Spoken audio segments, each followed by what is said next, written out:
Ladies and gentlemen, love yourself first, not because the world failed to love you, but because you deserve it even when the world does not understand you. Many times we wait for someone to choose us, appreciate us, or save us. But life teaches us a quiet lesson. The day you choose yourself, everything begins to change. Loving yourself is choosing yourself without guilt, and this is one of the hardest things a human being ever learns. From a young age, we are taught to please others, to be available, to adjust, to stay quiet so no one feels uncomfortable. Slowly, without realizing it, we learn to put ourselves last. We start believing that choosing ourselves is selfish, that saying no is rude, that taking a break is weakness. We carry guilt for resting, guilt for setting boundaries, guilt for walking away, guilt for not being everything for everyone. Over time, this guilt becomes so normal that we forget how heavy it is, until one day our heart feels tired for no clear reason. Choosing yourself does not mean you stop loving others. It means you stop abandoning yourself to earn love. It means you listen to your inner voice when it whispers that something is not right. It means you honor your limits instead of crossing them again and again just to keep people comfortable. Many people stay in places that drain them, conversations that hurt them, and relationships that break them slowly, only because they feel guilty leaving. They forget that staying where you are not respected also costs something. It costs your peace, your confidence, your joy. Guilt often comes when you grow. When you begin to change, when you start protecting your time, your energy, and your mental space, some people will not like it. Not because you are wrong, but because they were benefiting from your silence and sacrifice. Loving yourself means accepting that not everyone will understand your choices, and that understanding is not required for your healing. You do not need to explain your boundaries to people who never respected them in the first place. There are moments when choosing yourself feels lonely. When you stop overgiving, some people disappear. When you stop chasing, some connections fade. This can hurt deeply, but it also reveals the truth. Anyone who only stays when you are emptying yourself was never there for you. They were there for what you provided. Loving yourself is learning to sit with that loneliness without running back to old patterns just to feel needed. Choosing yourself without guilt also means forgiving yourself for past choices, for staying too long, trusting too much, ignoring red flags, or doubting your own worth. You were not weak, you were hopeful. You were not foolish, you were trying to survive with the tools you had. Self-love grows when you stop punishing yourself for lessons that were necessary for your growth. Sometimes choosing yourself is as simple as resting when your body asks for rest, speaking up when something hurts, or saying no without giving long explanations.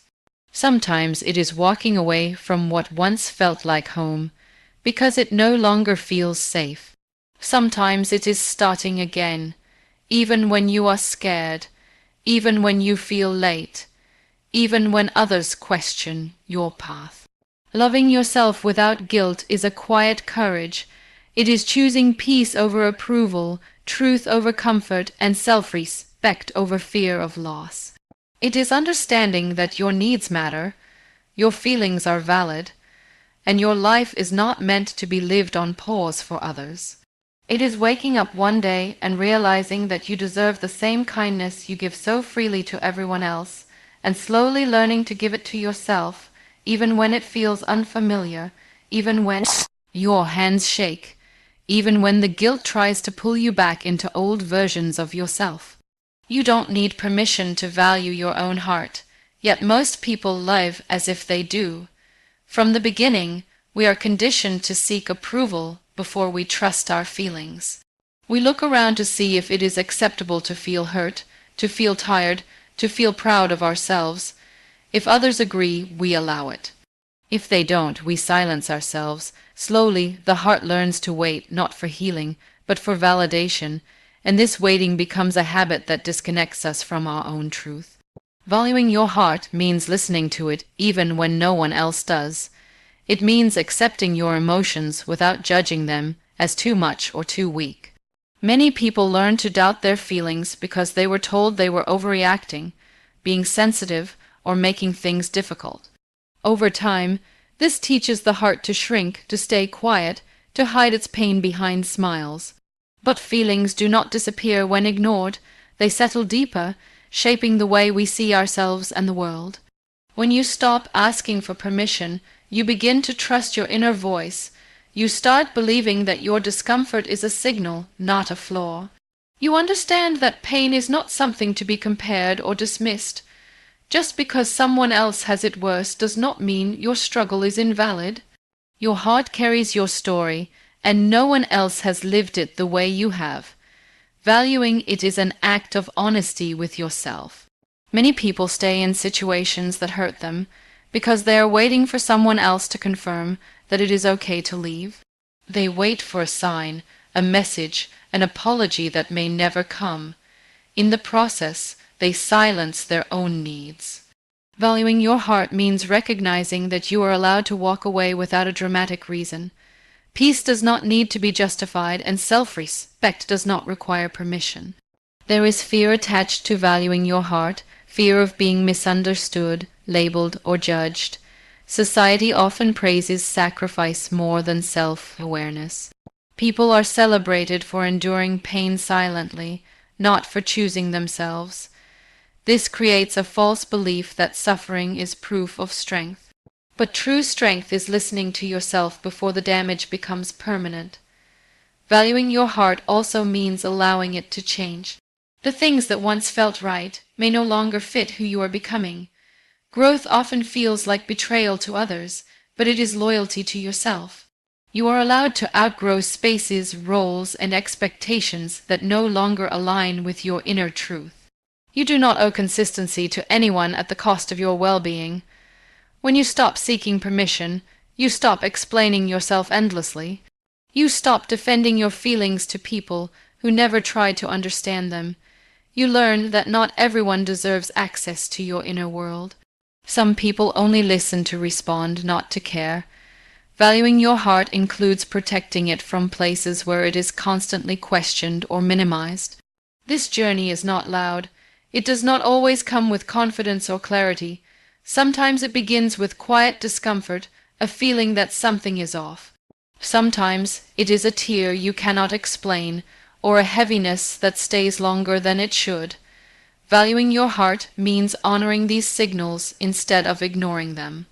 It means choosing self-trust over external approval, even when that choice feels uncomfortable, unfamiliar, and lonely at first. Self-love begins where self-blame ends, yet many people live trapped in a cycle of blaming themselves for everything that goes wrong. When something breaks, when a relationship fails, when a dream does not work out, the first instinct is often to look inward and accuse the heart of not being enough.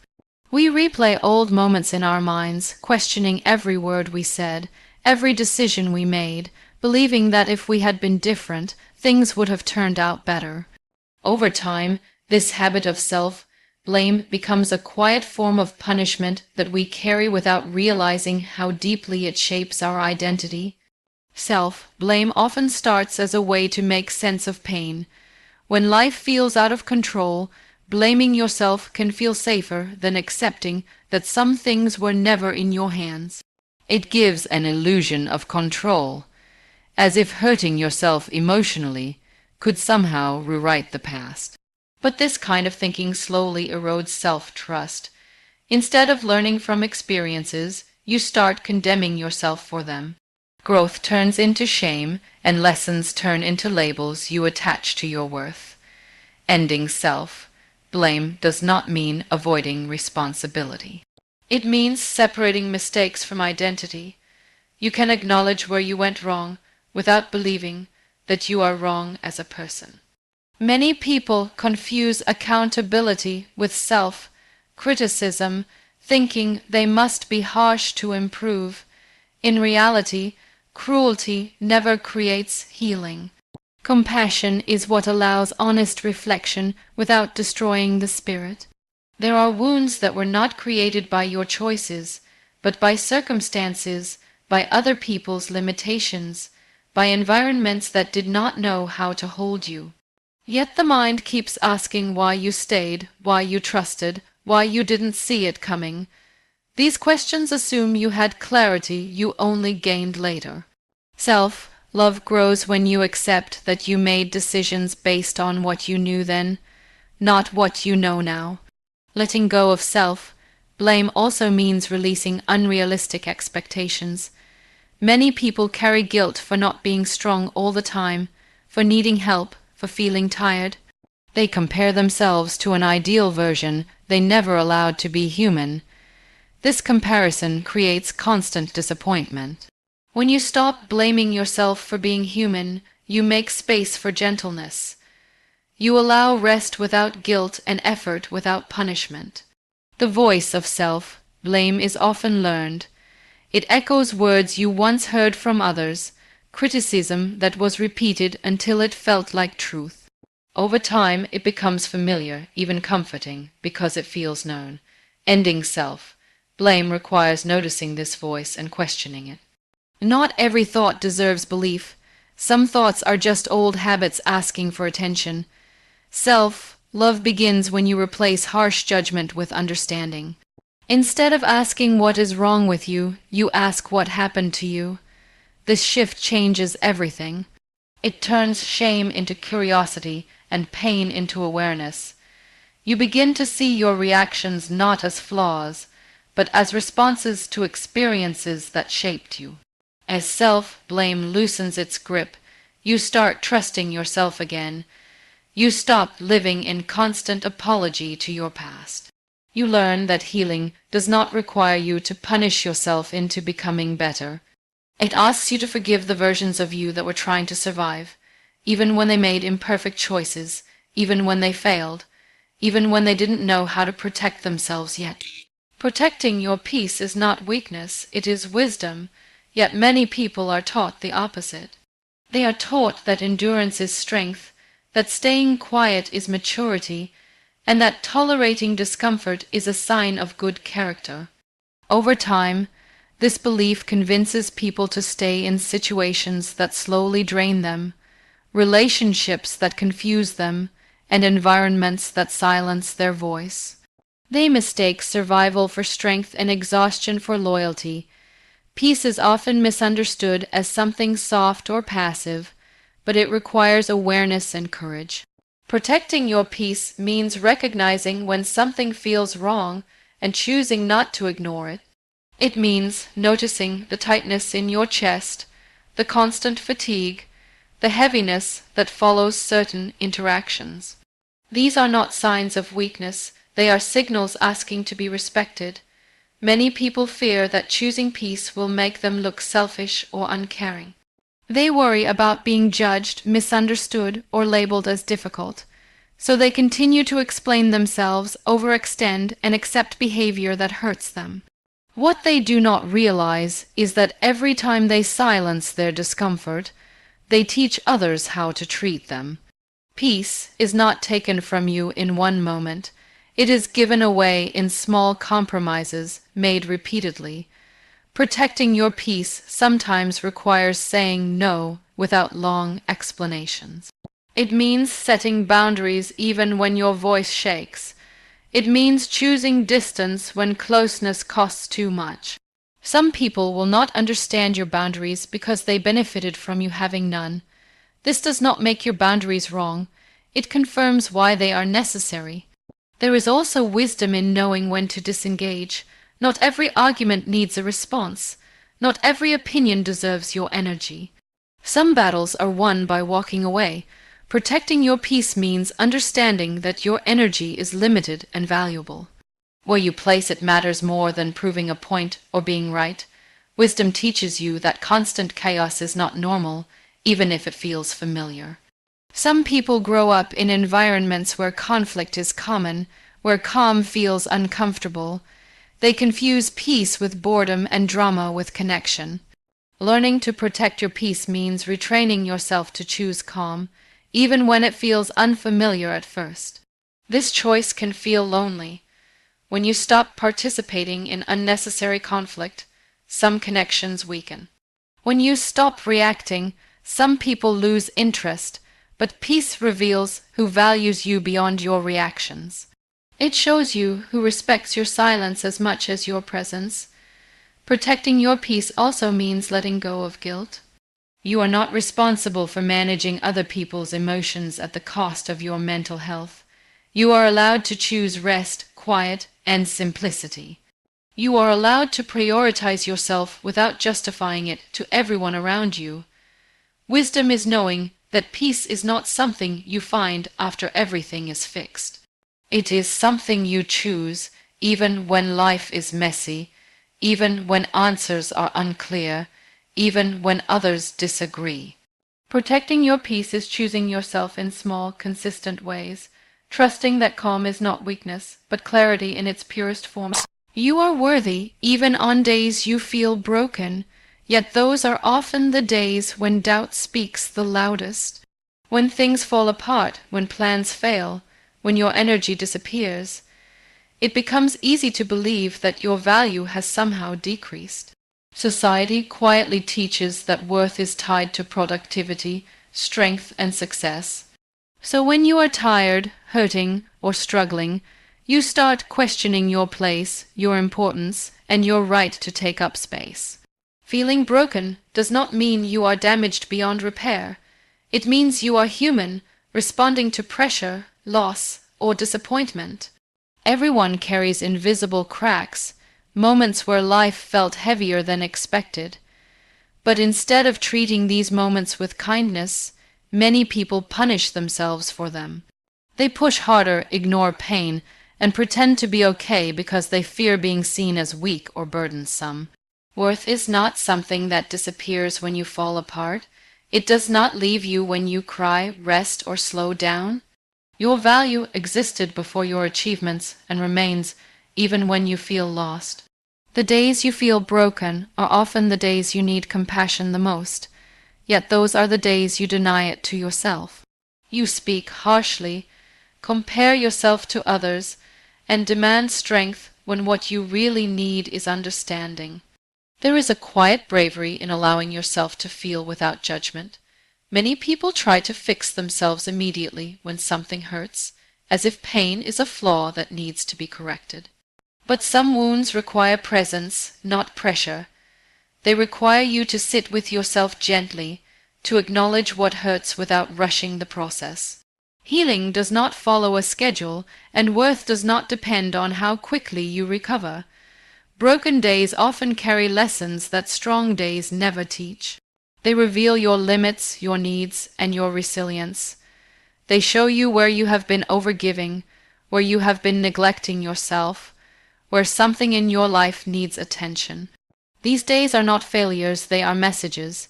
Ignoring them only deepens the fracture, while listening to them creates space for growth. Comparisons make broken days feel heavier. When you look around and see others moving forward, smiling, achieving, you assume they are whole while you are falling behind.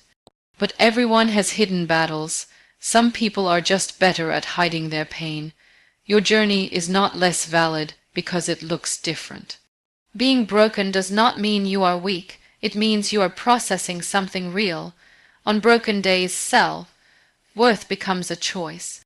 It is choosing not to abandon yourself when things feel messy. It is choosing rest without guilt, softness without apology. It is reminding yourself that you are allowed to take breaks, ask for help, and move at your own pace. Strength does not always look like pushing through. Sometimes it looks like pausing. You are worthy even when you feel unmotivated, confused, or overwhelmed. Your heart does not lose its value because it is tired. Your existence is not conditional on how well you perform or how strong you appear. Broken days are not the opposite of growth. They are part of it. They shape you quietly, teaching patience, empathy, and self-awareness, even when progress feels invisible. Stop waiting for others to see your value, because the longer you wait, the more you delay your own life. Many people live quietly hoping someone will notice their effort, their loyalty, their pain, or their potential. They work harder, give more, stay longer, and tolerate more than they should, believing that one day they will be appreciated. This waiting slowly turns into exhaustion, because validation from others is uncertain and often temporary. When you depend on others to recognize your worth, you place your identity in their hands. Their opinions begin to shape how you see yourself. On days they praise you, you feel confident. On days they ignore you, you question everything. This emotional dependency creates instability, because your value should not rise and fall based on someone else's awareness or mood. People are often distracted by their own struggles, limitations, and perspectives. Their inability to see you clearly does not mean you lack value. Many people stay in environments where they are overlooked, hoping consistency will eventually earn recognition. They stay silent when disrespected, believing patience will be rewarded, but silence often teaches others that your needs can be ignored. Respect is not something you earn by suffering quietly. It begins when you recognize your own worth and act in alignment with it. Waiting for validation can keep you stuck in roles that no longer fit you. You may continue to shrink, dim your light, or lower your standards to remain accepted. Over time, this creates resentment not only toward others but toward yourself. You start questioning why you stayed, why you accepted less, why you abandoned your own needs. The pain of not being seen eventually becomes heavier than the fear of being misunderstood. Seeing your own value requires honesty. It means acknowledging your strengths without minimizing them. Many people struggle with this because they were taught that self-recognition is arrogance. But there is a difference between confidence and ego. Confidence is quiet awareness of your worth, while ego is loud insecurity seeking approval. When you stop waiting for others, you begin to stand on internal certainty instead of external praise. Some people will never see your value, not because it isn't there, but because it challenges their own insecurities or comfort. Your growth may threaten their sense of control. Your boundaries may disrupt what they are used to. Understanding this helps you release the need for their validation. Not everyone is meant to witness your full potential, and that is okay. When you recognize your own worth, your choices change. You stop chasing attention and start choosing alignment. You walk away from spaces that consistently overlook you. You speak up when something feels wrong. You invest your energy where it is respected. This shift does not make you cold or distant. It makes you honest. There is freedom in no longer waiting. Freedom in doing things because they matter to you, not because they might impress someone else. Freedom in resting without guilt, celebrating yourself quietly, and trusting your own judgment. The moment you stop waiting to be seen, you begin to live more fully, guided by self-respect rather than hope for approval. Healing starts when you speak kindly to yourself, yet for many people the inner voice is the harshest one they know. Long after painful moments pass, the words remain. They repeat in the mind, pointing out flaws, replaying mistakes, and questioning worth. This voice often sounds familiar because it was shaped by past experiences, criticism, and expectations. Over time, it becomes normal, even believable, despite how damaging it is. The way you speak to yourself shapes how you heal. Harsh words do not create strength, they create fear. When you constantly criticize yourself, your mind stays in survival mode. It becomes difficult to rest, trust, or grow because you are always defending yourself from your own thoughts. Kindness, on the other hand, creates safety. It tells the nervous system that it is allowed to soften, to pause, to process. Speaking kindly to yourself does not mean ignoring reality or avoiding responsibility. It means choosing understanding over punishment. You can acknowledge mistakes without attacking your character. You can notice patterns without labeling yourself as broken. Kindness allows honesty without shame. It opens space for learning instead of closing it with fear. Many people believe they must be hard on themselves to improve. They think self-criticism will push them forward. In truth, it often freezes them. Fear of failure becomes fear of trying. The inner voice becomes so loud that action feels heavy.